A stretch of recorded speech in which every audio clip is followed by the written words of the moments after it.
Hey, Gen Chem Nation. Today we are talking about atoms, elements, and molecules. So that's the name of the game.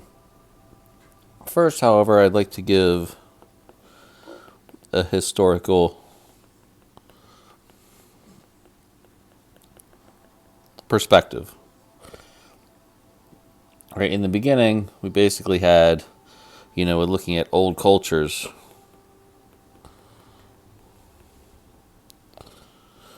We had, roughly four elements. We had air, earth, fire,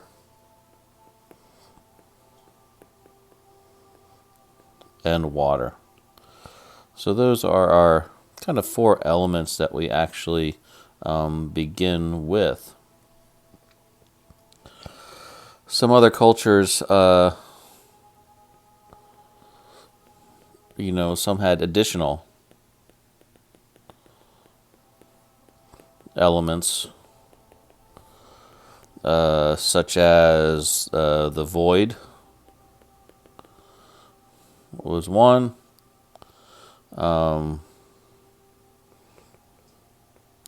Asian cultures had wood and metal as well. So we find, these are basically just things that are around these people, right? These are just simple, normal observations about the things, the materials, the matter that's actually around them. And so that's what they were, organizing in terms of these different types of elements. We could look at, that example of just the four: air, earth, fire, and water, and look at this little picture I have here where we're looking at, the combustion of some wood, campfire, and we see, basically air rising or smoke rising off of the fire. Obviously, we have fire, right? So we see that combustion process.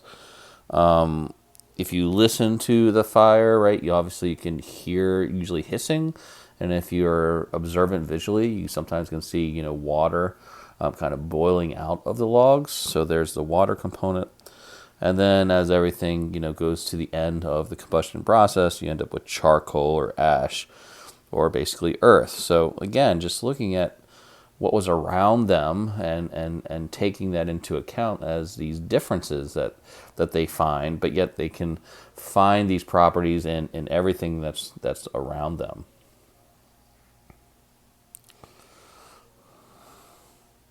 We then go to, the Greeks, and we have Lysippus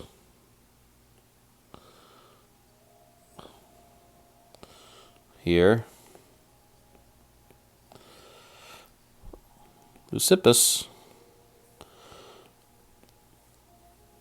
basically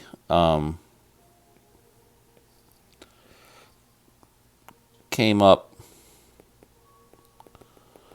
with the theory of atomism, namely atoms. The idea that matter was constructed of smaller pieces than we physically could see, as like a constant breakdown of material. Lysippus was basically the mentor to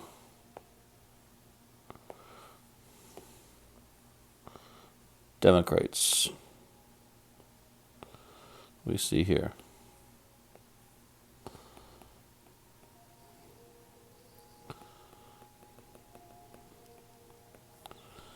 And so he was a student of Leucippus,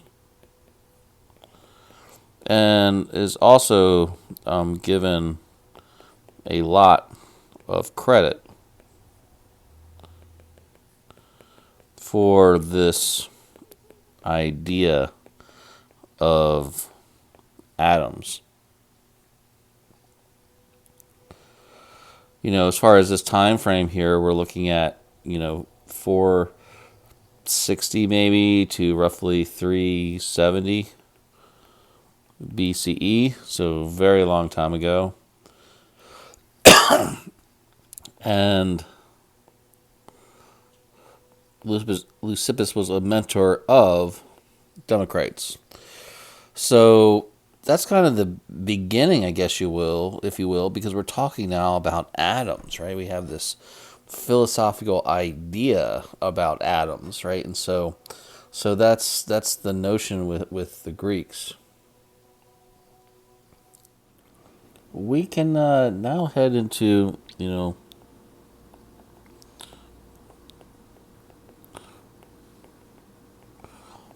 more modern time with the idea of Copernicus. And, around, the 1400s here. And Copernicus brought two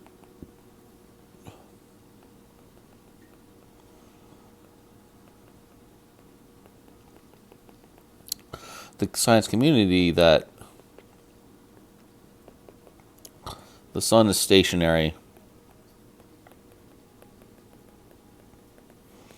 that planets revolve around the sun. So this was championing some old ideas as far as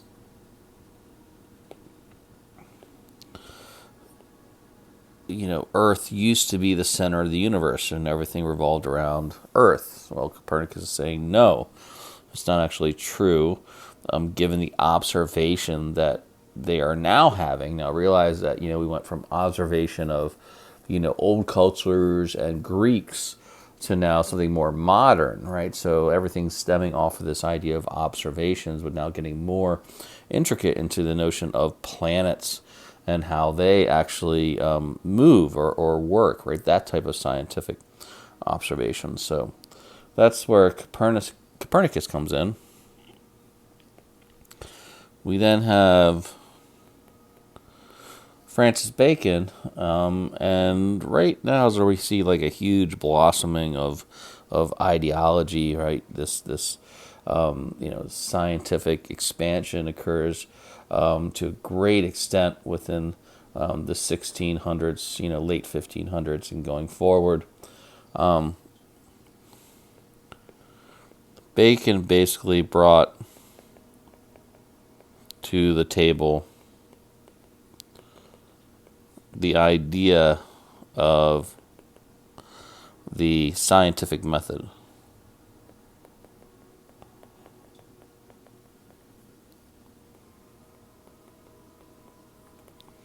Where you have, hypothesis, observations, experiment, and then reevaluate your hypothesis. So that's what Bacon brought to the table.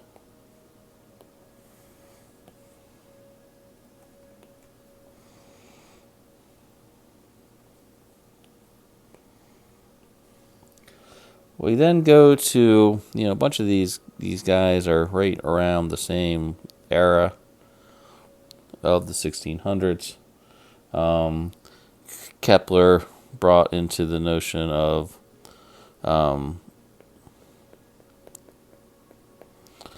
developing planetary motion.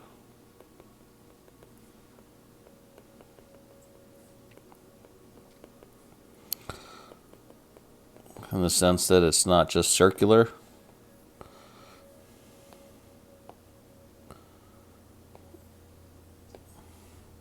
He did other things as well, but there's Kepler.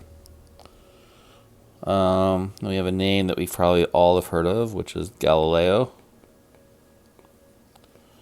Right, and Galileo, kind of the same, like I said, a lot of these guys the same era here in the beginning. Basically is, the father of modern science.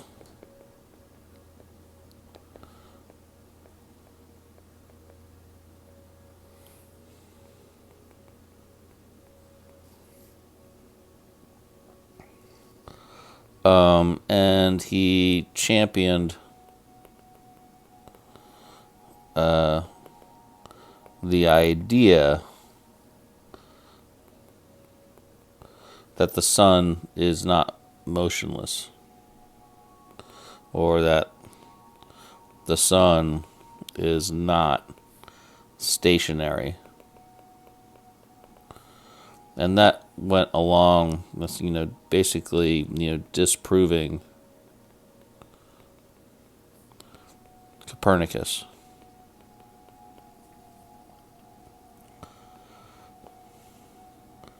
And so here we have Dalton. Oh, sorry, I apologize. I said Dalton. I meant Galileo there. That then takes us to Boyle. And Boyle, now we're roughly in around the 1650s. Boyle's known as the first modern scientist, or really first modern chemist.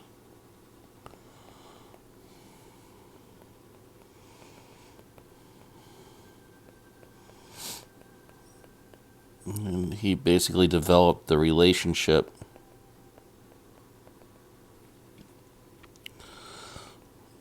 between pressure and volume.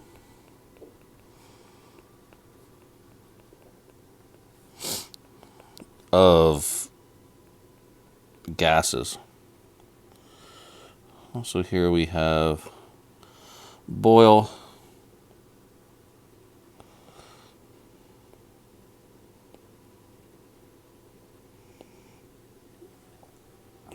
As our first modern chemist, going to the 1650s. And then we have a major player. Boyle's a major player. All these guys really are. But then we have Newton, right around the 1700s. And he is basically, the father of, modern physics. He worked a lot with optics and really just a wide range, Newtonian physics. So that's Newton.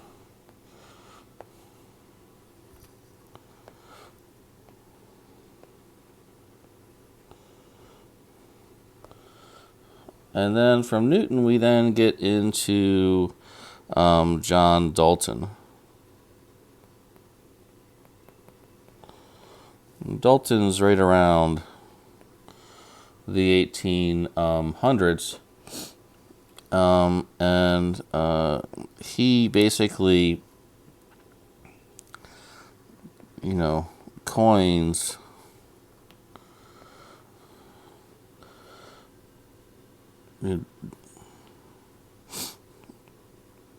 Dalton's atomic theory.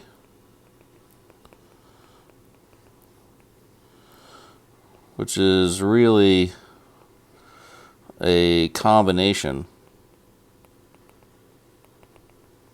of laws. Conservation of mass being one of them.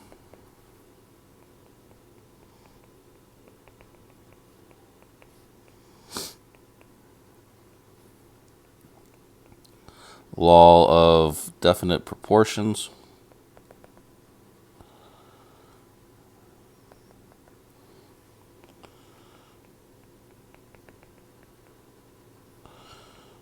and law of multiple proportions. And we're still using this theory to date as far as describing the atom, describing the elements, and what makes up the actual element. Here we have John Dalton.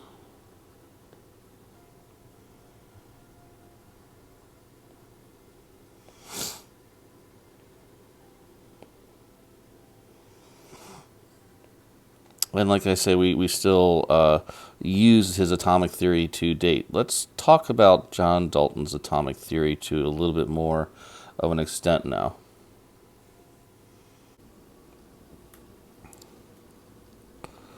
First, each element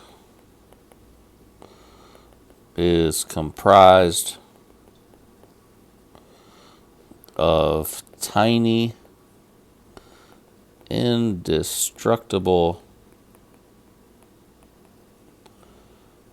particles called atoms. So we see that first idea of the Greeks coming back, right? The idea of atoms and these very tiny things. And so each element is comprised of these tiny little things. I think the big thing to recognize here is these are tiny, indestructible particles. Important term there, the idea of the indestructible, right? These things don't change into different things.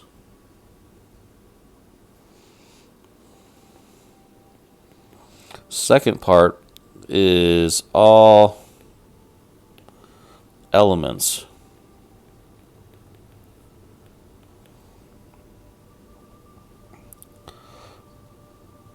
or rather I should say, all atoms of an element have the same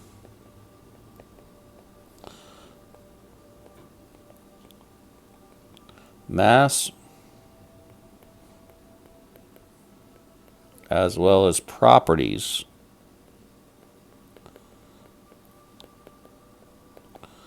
that distinguish them from other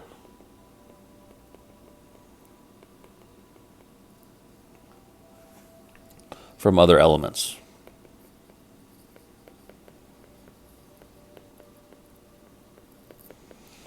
So now we have, this idea that element have the same mass and properties. So we have these individual functional things, different elements, different properties, different mass.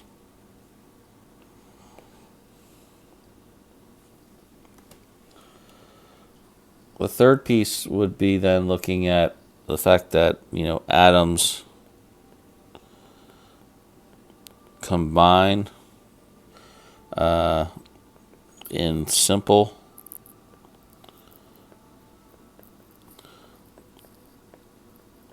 whole number ratios to form molecules.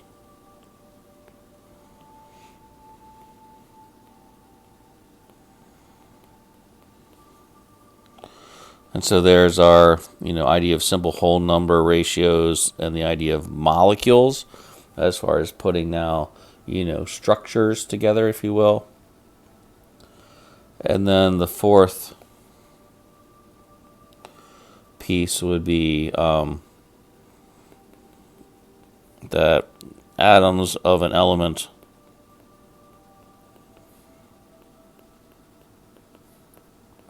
cannot be turned into atoms of a different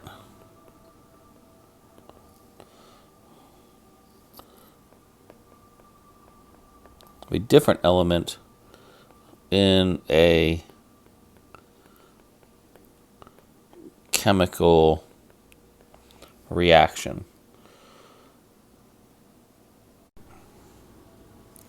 So saying basically that, which is really important going forward, is that atoms of an element cannot be turned into atoms of a different element in a chemical reaction. So that's John Dalton's atomic theory, roughly the 1800s, combination of different things that were going on at the time as far as conservation of mass that we see with, step 2, as well as this idea of definite proportions and multiple proportions that we see with step 3. So that takes us to J.J. Thomson. And J.J. Thomson, we're kind of looking at, the late 1800s now. And Thomson did quite a few things that helped us to shape our current view of the atom. J.J. Thomson using cathode rays, which is really just like neon tubes filled with gas that is being excited by an electrical current.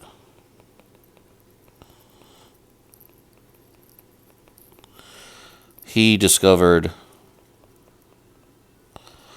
that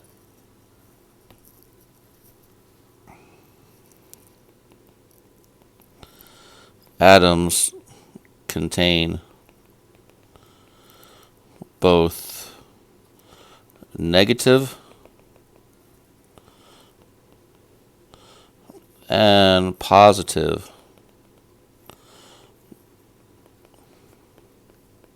particles. And that these particles could, be affected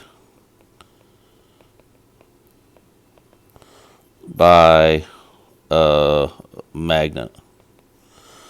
And so we end up with the negatively charged particles being electrons and our positive particles known as protons. And so here's a picture of JJ.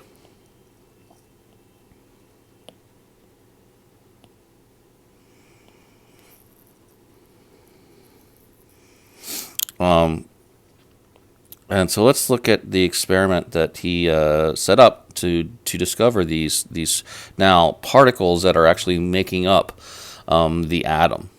So here's the cathode ray experiment. We look on the left, we basically have the diagram. We're basically plugging in a tube cylinder that's has gas within the cylinder, and we're applying a voltage to it.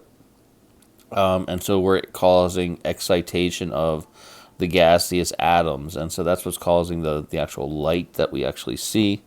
And we actually see the experiment off to the right as far as the setup. And you can see this beam of electrons that are moving from left to actual right.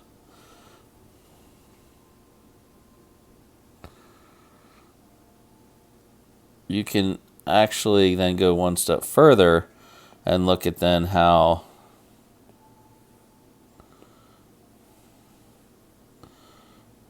they actually get deflected. And so what you see here is that we have basically the application of a magnetic field. And that's what we see with the magnet. And then we can see that things are deflected as far as we have a deflection up. We also have a deflection down. And then we have this idea of undeflected beams as far as the magnet is concerned. So that's where that notion of then the idea of negative particles or electrons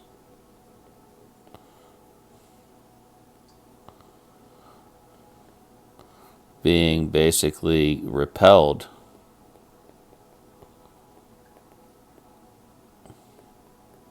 by the magnet. And then you also have then positively charged particles or protons, that are actually being attracted.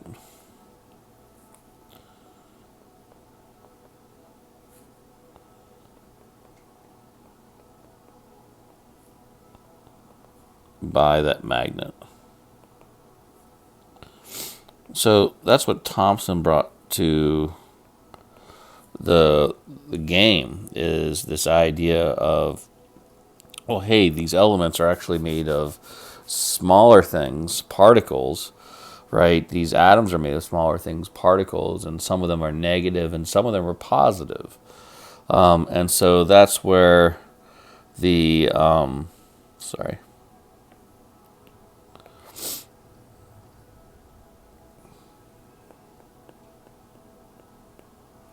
the Thomson Plum Pudding model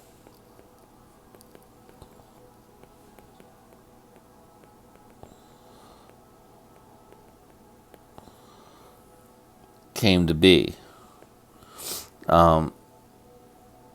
And basically with the Plum Pudding model, which this is really just now a hypothesis,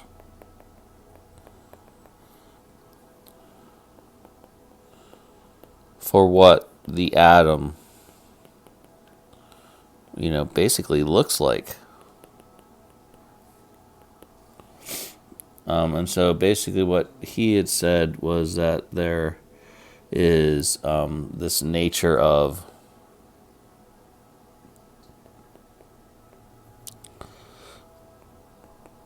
the atom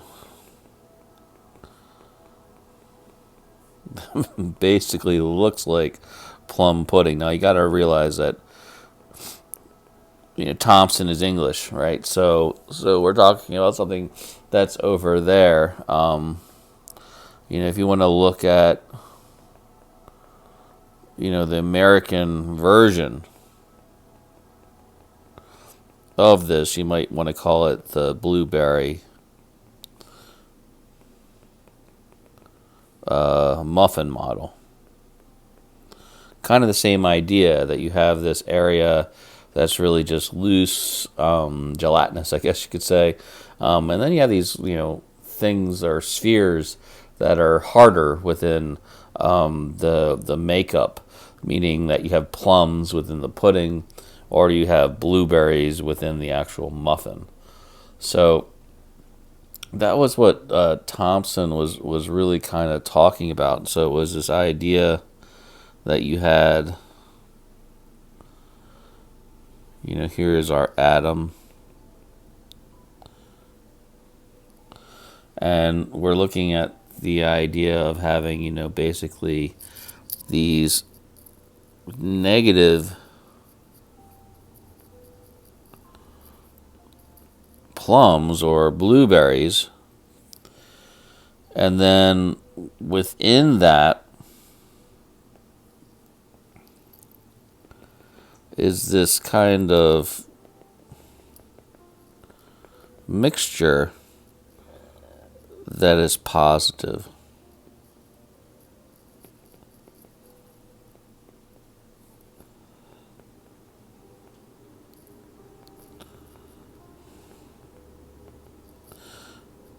And so that was the idea of the atom in terms of the plum pudding or the blueberry muffin. I apologize for my cartoon.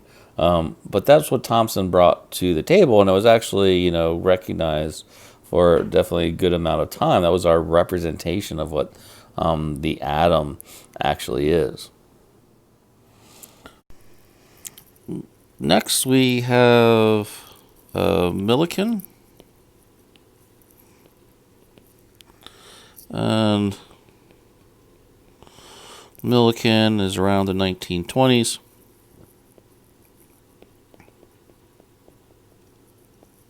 And he discovered basically the charge mass ratio for an electron. This is using the oil drop experiment. Also discovered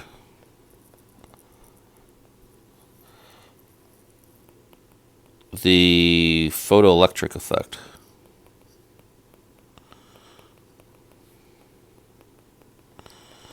Which we'll talk about in the next module. And here we have Millikan.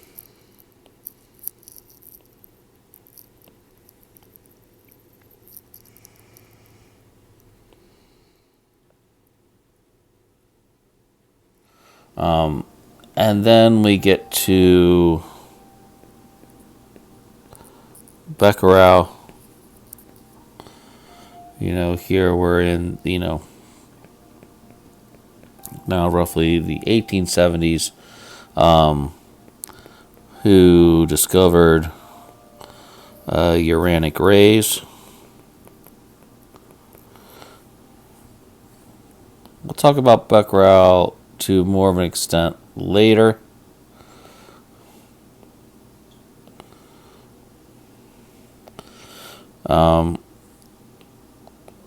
And then we finally have like somebody else, like as far as diversity, finally have Kerry, right? And Kerry is now in the 1900s as well, and was basically a postdoc of Becquerel. And she discovered basically that other elements besides uranium possess this idea of uranic rays. And really then we have that coinage of now radioactivity as far as that notion is concerned, not uranic rays. And here is Madame Curie. And so a lot of different things going on here. We have we have Dalton with his atomic theory. Now we have Becquerel and Curie looking at radioactivity and this notion. And then here's where we then come to Rutherford.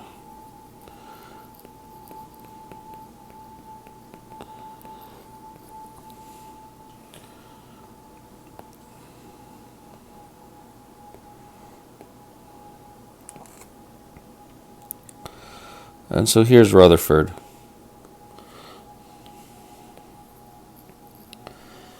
And Rutherford basically came up with a great.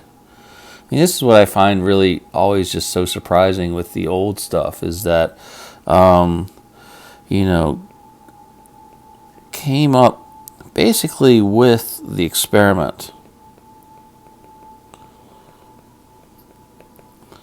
This is known as the gold foil experiment. To basically test Thomson's Plum Pudding model.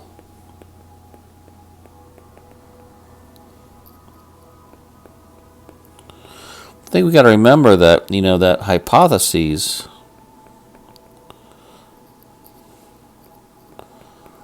must always be tested. Right? That's the base idea of science, right? Of the scientific method of going forward, right? Is to continually test things.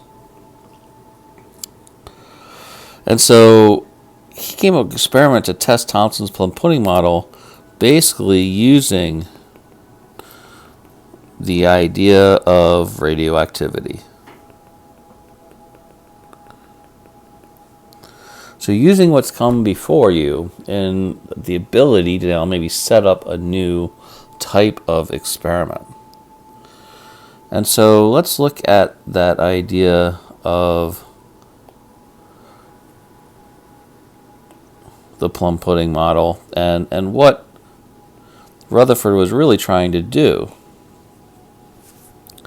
And so here we see on the left the plum pudding model. And notice that we have these little small dots within the plum pudding, right? Those would be the plums, or the negatively charged particles, right? The electrons, and then we have this, kind of red fill that would be the pudding, or in this case, like this positive, nebulous, if you will. And what Rutherford proposed was to try to pass or shoot, if you will, alpha particles at an atom. And alpha particles is part of this idea of radioactivity. So when we're looking at this notion of alpha particles, that's what we're talking about. And so that was the nature of the experiment, right? Is that, okay, if I can actually prove, or not prove, but lend credit to Thomson's model, the plum pudding, well, then the alpha particles should actually pass through. What was actually observed was something that was actually much, much different, and is the beginning, really, not the beginning, well, I guess you could say the beginning, but really where we're at right now as far as our understanding of what the nucleus and the atom of an element actually looks like. It's our current model. And so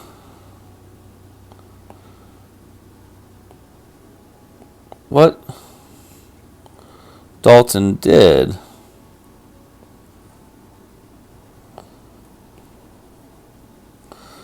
I guess I have to come down, is he developed this gold foil experiment. And so here we have a source, and we are basically shooting alpha particles. Again, that's that notion of radioactivity. And what we have on the outside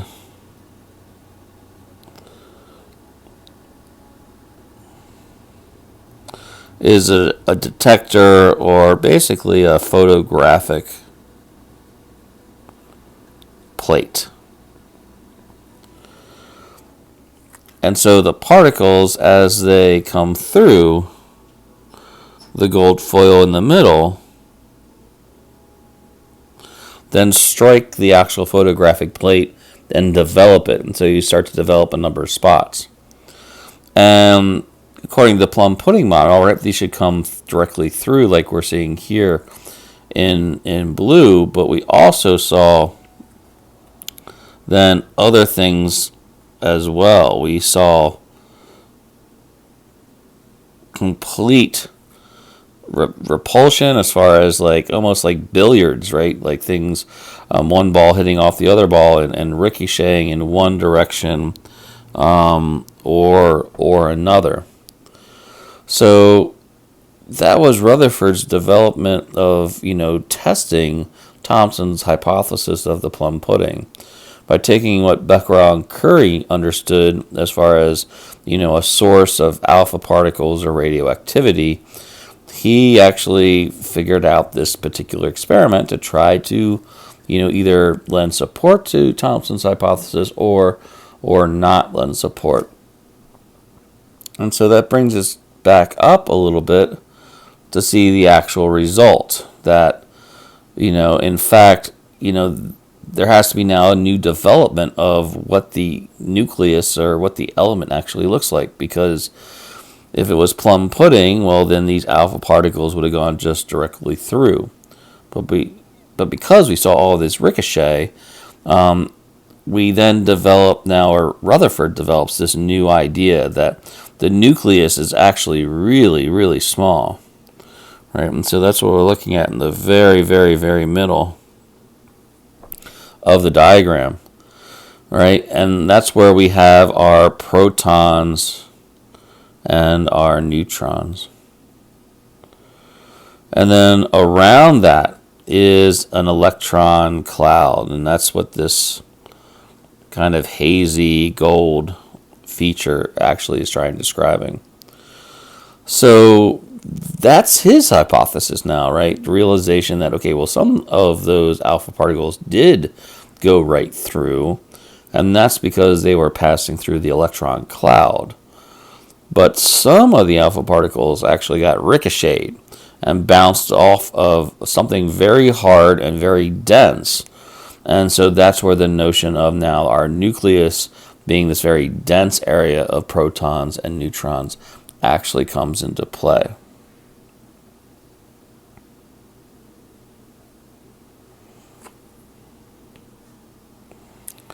So that brings us to then Rutherford's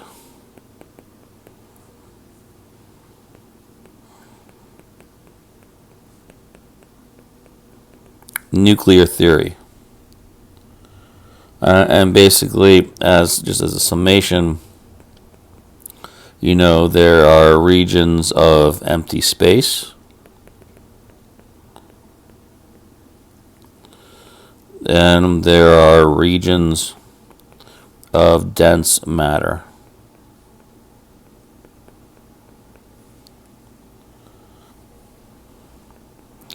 And so the first part of the nuclear theory is that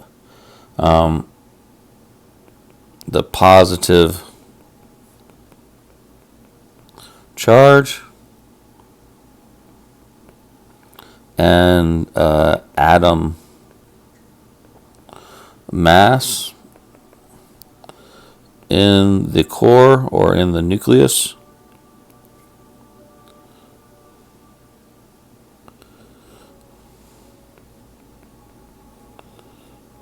right, this is the core of the atom. And this is extremely dense.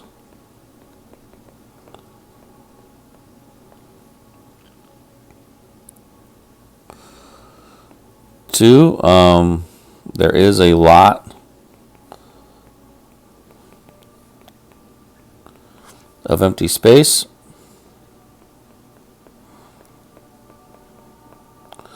Around the nucleus, and that's basically where the electrons are housed.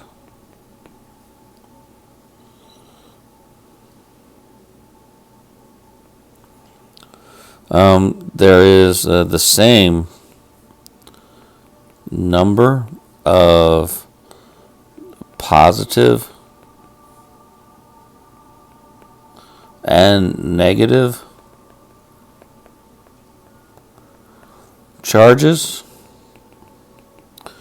since elements are neutral.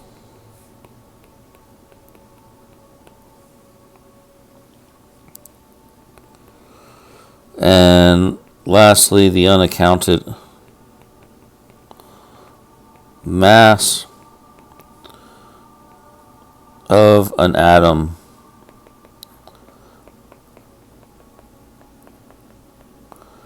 is attributed to neutrons.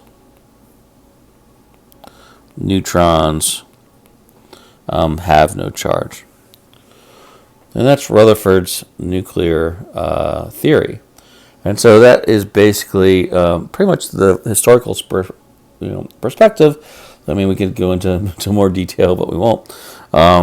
That kind of lays the groundworks of where we're going now, as far as now talking about elements, talking about atoms, and then starting to manipulate them. And so that develops the basic atomic structure that we're looking at.